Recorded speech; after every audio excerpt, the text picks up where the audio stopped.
नागपूर जिल्हाधिकारी कार्यालयाच्या नव्या इमारतीसाठी जुन्या इमारतीचं तोडकाम करण्यात येत आहे। नवीन इमारतीच्या बांधकामासाठी जुन्या इमारती तोडण्याच्या कामास सुरुवात झाली आहे। नव्या इमारतीच्या बांधकामासाठी सुमारे 272 कोटी रुपयांचा खर्च येणार आहे। 3,45,000 चौरस फुटांवर नव्या इमारतीचं बांधकाम केलं जाणार आहे। जिल्हाधिकारी कार्यालयाच्या नव्या इमारतीच्या निर्माणाचं बांधकाम जे आहे ते सुरू करण्यात आलेलं आहे आणि त्यासाठी ज्या जुन्या इमारती होत्या या परिसरातील त्याच्या बांधकाम तोडण्यासही सुरुवात झालेली आहे। या नव्या इमारतीची जी बांधकाम रचना आहे ती 11 मजली राहणार आहे आणि ही भव्य दिव्य अशी ही इमारत इथे उभी राहणार आहे।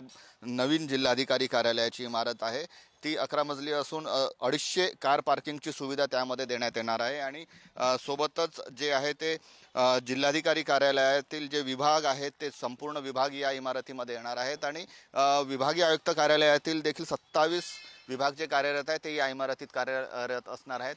महत्त्वाचं म्हणजे जिल्हाधिकारी कार्यालयाची जी नवीन इमारत आहे त्याच्या बाजूला जी जुनी इमारत आहे ज्यामध्ये सध्याचं जे जिल्हाधिकारी कार्यालय आहे ती हेरिटेज इमारत असल्याने त्या इमारतीचं बांधकाम तसंच राहणार आहे, ती तशीच वास्तू राहणार आहे। मात्र या परिसरामध्ये जवळपास 3,45,000 चौरस फूट म्हणजे 3 एकर जागेवर ही भव्य दिव्य अशी नवीन वास्तू आता आकारास येणार आहे आणि त्याच्या बांधकामास जे आहे ते आता सुरुवात करण्यात आलेली आहे आणि त्यासाठी जे जुन्या इमारती आहेत या परिसरामधील जे जुनी कार्यालये होतील ती कार्यालये आता पाडण्यास सुरुवात झालेली आहे आणि सध्याचे जे कार्यालय आहेत ते इतरत्र ठिकाणी देखील हलवण्यात आलेले आहेत।